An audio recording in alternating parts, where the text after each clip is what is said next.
दुनिया का सबसे बड़ा स्कैम कैसा दिखता है? एक ऐसा स्कैम जिसका इम्पैक्ट दुनिया के 8 बिलियन लोगों पर होगा और चोर बिना किसी सजा के छूट जाएगा। पिछले 2 हफ्तों से आपने एक नाम तो सुना ही होगा, सिलिकॉन वैली बैंक, जो अमेरिका के टॉप 20 बैंक्स में से एक है, जो रातों रात भिखारी बन गए। लेकिन स्कैम ये नहीं है कि लोगों का पैसा डूब गया, स्कैम तो ये है कि लोगों को सारा का सारा पैसा वापस मिलने वाला है। कंफ्यूज्ड? यू शुड बी, लेकिन भाई आया है सब समझा के जाएगा। इस कहानी को पूरा समझने के लिए आपको कोई इकोनॉमिस्ट होने की जरूरत नहीं है, बस ये पिरामिड याद रखने की जरूरत है जिसके 3 पॉइंट्स पर 3 विलेंस बैठे हुए हैं, जिन्होंने अमेरिका के साथ साथ दुनिया को चूना लगाया। चूना लगा दिया। अगर आपको ये वीडियो इंटरेस्टिंग लगता है तो इसे अपने दोस्तों के साथ शेयर कीजिए। क्या आपने नोटिस किया कि हमारे 4 मिलियन सब्सक्राइबर्स पूरे होने वाले हैं? अगर आपने चैनल को सब्सक्राइब नहीं किया है तो जल्दी से जाकर वो सब्सक्राइब बटन क्लिक कर दीजिए। आपके लिए तो ये फ्री है, लेकिन ये हमारे लिए बहुत इंपॉर्टेंट है। आज के वीडियो में हम ये देखेंगे कि बुरे इन्वेस्टमेंट्स और इकोनॉमिक डिसीजंस कैसे वेल्थ को डिस्ट्रॉय कर सकते हैं, एक इंडिविजुअल के साथ साथ एक देश के लिए। लेकिन आप बुरे इन्वेस्टमेंट डिसीजन से खुद को बचा सकते हैं और रिस्पॉन्सिबली स्पेंड कर सकते हैं मल्टीपल के साथ। The partner for today's video is multiple. ये है एक unique invest to spend app. Invest to spend मतलब हम सब एक अच्छी लाइफस्टाइल चाहते हैं जहां खर्चों का और सेविंग्स का सही बैलेंस हो, जो आपको देता है मैक्सिमम वैल्यू फॉर मनी। हम आने वाले खर्चों के लिए पैसे यूजुअली सेविंग्स अकाउंट में रखते हैं और भूल जाते हैं, और थोड़ा बहुत इंटरेस्ट कमाते हैं जिससे भी इन्फ्लेशन खा जाता है। ऑप्शन ही क्या है? That's what we think. Multiple पर अकाउंट सेटअप करने के बाद मल्टीपल आपकी रिस्क टेकिंग एबिलिटी को समझता है, टाइम होराइजन देख के आपके गोल्स के अनुसार आपको रिकमेंडेशंस देता है। एट द सेम टाइम आपके आने वाले गोल्स के लिए भारत के टॉप ब्रांड्स आपके को इन्वेस्टर्स बनते हैं, जिससे आपको एडिशनल सेविंग्स मिले।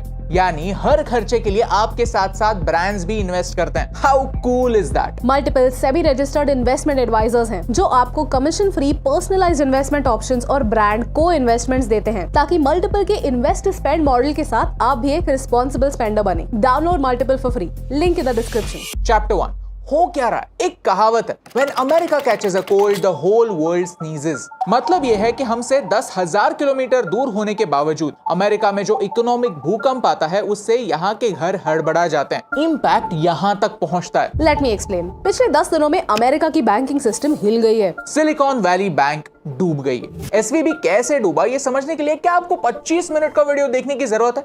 घंटा? वो तो 1 मिनट में समझाया जा सकता है। इनफैक्ट 3 लाइंस में निपटा देता हूँ। एसवीबी ने जहां कई स्टार्टअप्स जैसे वॉक्स, विमियो, रोब्लॉक्स अपना पैसा रखते हैं, उनका पैसा लेकर गलत जगह इन्वेस्ट किया। ये सोचा कि इकोनॉमी टकाटक चल रही है और ये स्टार्टअप्स और फंडिंग रेज करेंगे और अपने डिपॉजिट्स को टच नहीं करेंगे। लेकिन हुआ उल्टा, स्टार्टअप्स ने अपना पैसा निकालना शुरू किया। अब बैंक रन की वजह से एक पॉइंट पर आकर एसवीबी ने कहा, पैसा खत्म, अब नाचो।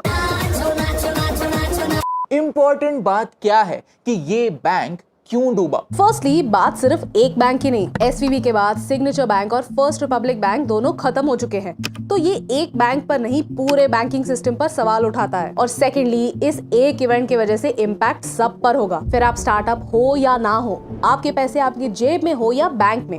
मतलब क्या है समझते हैं। एसवीबी कोई नुक्कड़ का कोऑपरेटिव बैंक नहीं था। आईसीआईसीआई बैंक के एसेट्स हैं 230 बिलियन यूएस डॉलर्स के और एसवीबी के हैं 209 बिलियन यूएस डॉलर्स के, यानी बैंक बड़ा था। फोर्ब्स ने इसे पिछले 5 सालों से टॉप बैंक्स में से एक कहा था।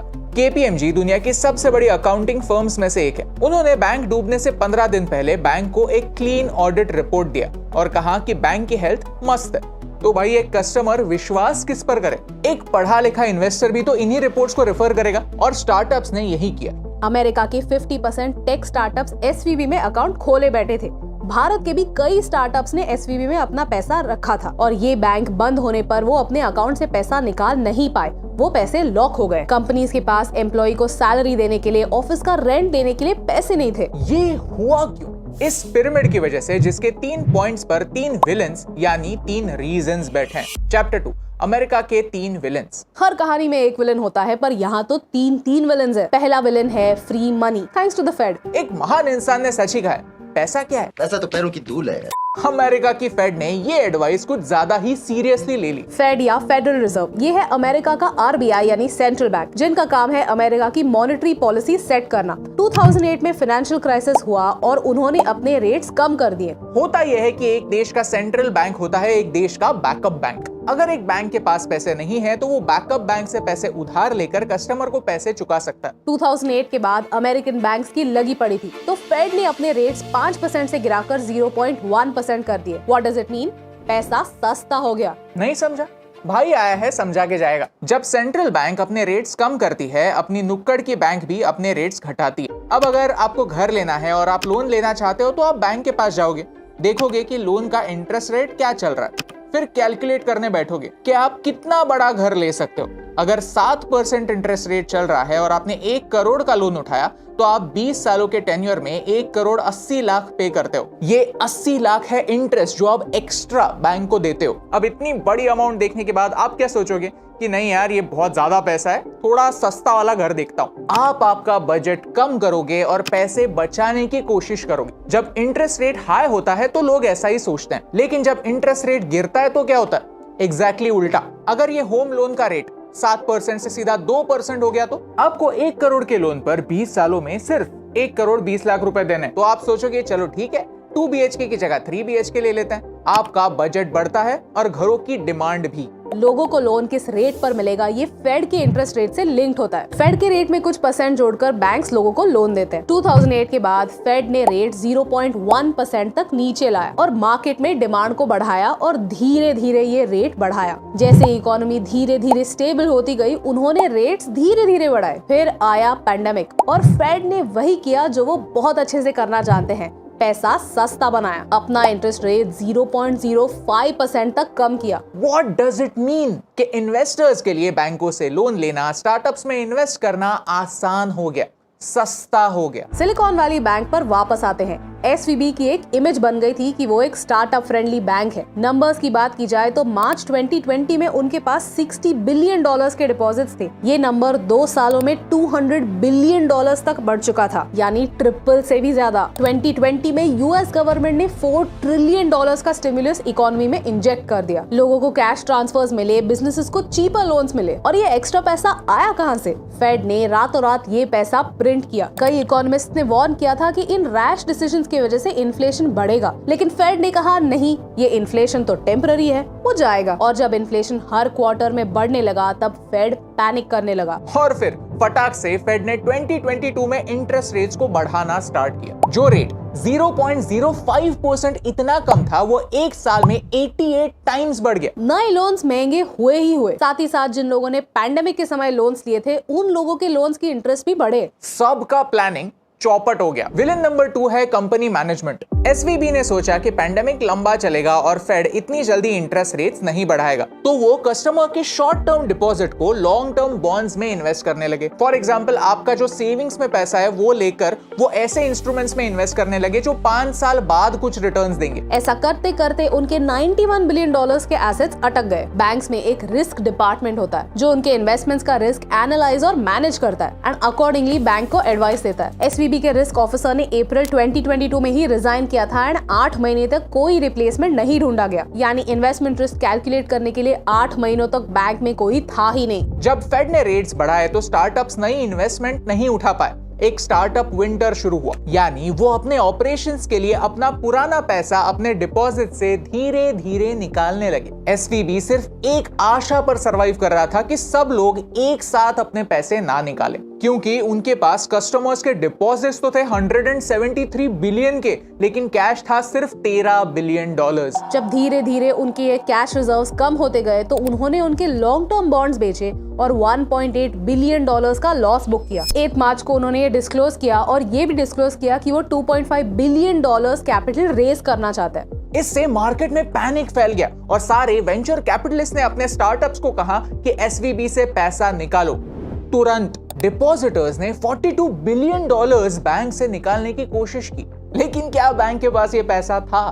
बिल्कुल नहीं। तो बैंक ने विड्रॉल्स को रोकने की कोशिश की। इंटरेस्टिंग बात यह है कि ये बैंक रन होने के कुछ ही दिन पहले कंपनी के हाई लेवल मैनेजमेंट ने $4 मिलियन के स्टॉक्स बेचे थे, यानी उन्हें पता था कि बैंक डूबने वाली है, स्टॉक प्राइसेस गिरने वाले हैं और उन्होंने मस्त प्रॉफिट कमाया। विलन नंबर 3 है लॉबिस्ट। कोई भी बैंक ऐसा कंप्लीट बैंक रन सर्वाइव नहीं कर सकता, इसीलिए कुछ रिजर्व्स रखने पड़ते हैं। 2008 के फाइनेंशियल क्राइसिस के बाद अमेरिका के बैंकिंग सेक्टर को बचाने के लिए एक लॉ पास हुआ called the Dodd Frank Act. Banks कहां इन्वेस्ट कर सकते सकते हैं इसके बारे में यहाँ पर स्ट्रिक्ट रूल्स हैं। हर बैंक को एक स्ट्रेस टेस्ट से गुजरना पड़ता है ताकि वो डूब न जाए। एसवीबी के सीईओ गैरी बेकर ने लॉबीइस्ट हायर किए ताकि वो उनके बैंक को इन प्रोविजन से हटवा दे। उन्होंने कहा कि बाकी बैंक्स के मुकाबले एसवीबी एक बहुत ही छोटी बैंक है, तो उन पर ऐसे रिस्ट्रिक्शंस नहीं होने चाहिए। हम स्टार्टअप्स को फंड करते हैं तो हमें थोड़ी सी फ्लेक्सिबिलिटी होनी चाहिए, क्योंकि हम अमेरिका को ग्रेट बनाने वाले हैं। और लॉबिंग सक्सेसफुल हुई क्योंकि 2018 में ये रूल्स रिलैक्स कर दिए गए और बैंक्स जिनके टोटल एसेट्स $250 बिलियन से कम थे वो इन स्ट्रेस टेस्ट से एग्जेम्प्ट हो गए। ये स्ट्रेस टेस्ट अलग अलग सिनारियोस प्रेडिक्ट करते हैं ताकि बैंक्स बेहतर डिसीजंस ले सके। पर लॉबीइस्ट ने इंश्योर किया कि ये रूल्स एसवीबी जैसे छोटे बैंक्स पर लागू ना हो। इस लॉबिंग के लिए उन्होंने $1 मिलियन खर्च किए। सो बेसिकली जो रेगुलेशंस उन्हें इस मेस से बचा सकते थे उन्हें ही ऑप्शन में डाल दिया। चैप्टर 3, तो स्कैम क्या है? तो एग्जैक्टली स्कैम क्या है? पॉइंट पर आते हैं। इस पूरे क्राइसिस ने अमेरिका को 2008 फाइनेंशियल क्राइसिस की याद दिला दी और अमेरिका वो सेम क्राइसिस अवॉइड करने के लिए कुछ भी कर सकता है, यानी लॉन्ग टर्म में अपनी पूरी की पूरी इकोनॉमी बर्बाद कर सकता है। प्रेसिडेंट बाइडेन ने खुद इंटरव्यू देके कहा कि डिपॉजिटर्स को 100% बेल आउट मिलेगा, लेकिन बैंक के शेयर होल्डर्स अपना सारा पैसा खो देंगे। भारत में अगर कोई बैंक डूबती है तो आपको सिर्फ 5 लाख रुपए का इंश्योरेंस मिलता है। वैसे अमेरिका में $250,000 का इंश्योरेंस मिलता है। एसवीबी के 97% डिपॉजिट्स $250,000 से ज्यादा के थे। बाइडेन अंकल ने कहा कि डिपॉजिटर्स को उनका सारा पैसा मिलेगा, जो इंश्योर्ड नहीं था वो भी। Wait a minute. इंश्योरेंस था नहीं, बैंक के पास पैसे थे नहीं, लेकिन सबको पूरा का पूरा पैसा मिलेगा।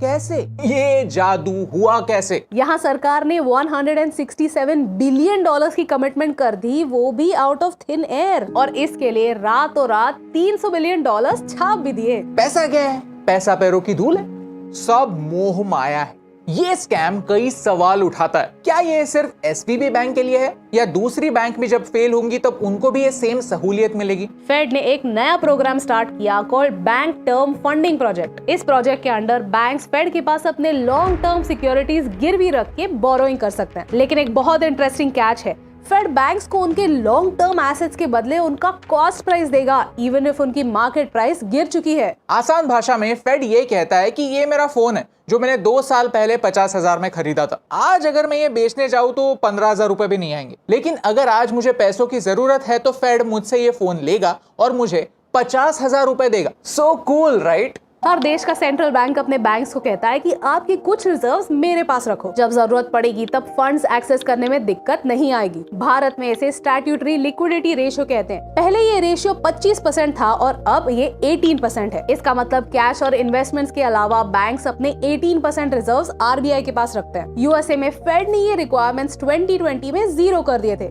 0। तो अब बैंक्स के पास कोई इंसेंटिव ही नहीं है कि वो पैसे रिजर्व्स में रखे, विच मींस ये सिचुएशन फुल ब्लो अप हो सकता है। इनफैक्ट रिसर्च ये कहता है कि यूएस बैंक $620 बिलियन के अनरियलाइज्ड लॉसेस पर बैठे हैं। मतलब अगर उन्होंने अपने इन्वेस्टमेंट्स बेचे तो इतना नुकसान हो सकता है। यानी इस स्कैम की टोटल वैल्यू $620 बिलियन है, making it larger than the GDP of 190 countries. Chapter 4 conclusion. अब अमेरिका क्या करेगा? उसके पास 2 ऑप्शंस है। क्या वो हर उस बैंक के लिए पैसे छापने लगेगा जो डूबने की कगार पर है, या उन्हें डूबने देगा? जब भी यूएस फेड पैसा प्रिंट करता है, यूएसए में इनडायरेक्टली इन्फ्लेशन बढ़ता है और US dollar international reserve currency है, तो इसका इम्पैक्ट कहीं ना कहीं हमारे इंडियन रूपी के वैल्यू पर भी होता है। इसका मतलब कहीं ना कहीं हमें भी उनकी गलतियों की कीमत चुकानी पड़ती है। इसे हमने कुछ हद तक इस वीडियो में कवर किया था। इन्फ्लेशन एक इनडायरेक्ट चोरी होती है जिससे आपके जेब में जो पैसे है उनकी वैल्यू कम होती है।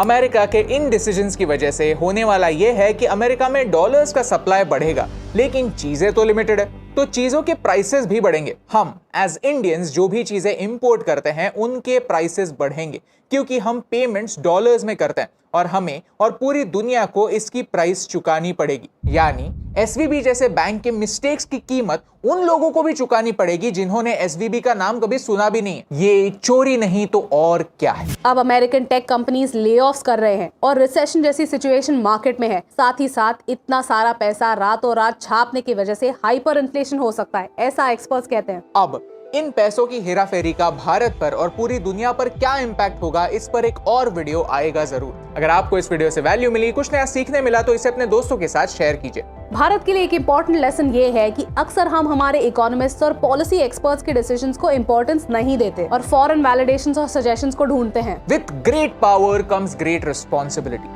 ये लाइन है तो एक अमेरिकन मूवी की, लेकिन अमेरिका ने ही इस एडवाइस को कभी सीरियसली नहीं लिया। डॉलर है दुनिया की बैकअप करेंसी। जब तक डॉलर वर्ल्ड ट्रेड डोमिनेट करता आएगा, तब तक इन वन वे और अनदर हम डॉलर्स के गुलाम बने रहेंगे। ये सिचुएशन बदलने की जरूरत है और यही इंपॉर्टेंट रिमाइंडर आप तक पहुंचाने से मुझे फर्क पड़ता है। हे दोस्तों, thank you so much for watching this video till the end. अगर आपको ये वीडियो अच्छा लगा तो प्लीज वो लाइक बटन प्रेस कीजिए। अगर आप यहाँ पर नए हैं तो सब्सक्राइब करना ना भूलिए। अमेरिकन डॉलर कैसे दुनिया को कंट्रोल करता है, इसके बारे में भी हमने एक वीडियो बनाया जो आप यहाँ पर देख सकते हैं। हमारी पाकिस्तान एक्सप्लेन्ड सीरीज काफी मस्त चल रही है, अगर आपने वो मिस कर दी है तो आप यहाँ पर देख सकते हैं। Thank you so much for watching, क्योंकि आपके सपोर्ट से हमें फर्क पड़ता है।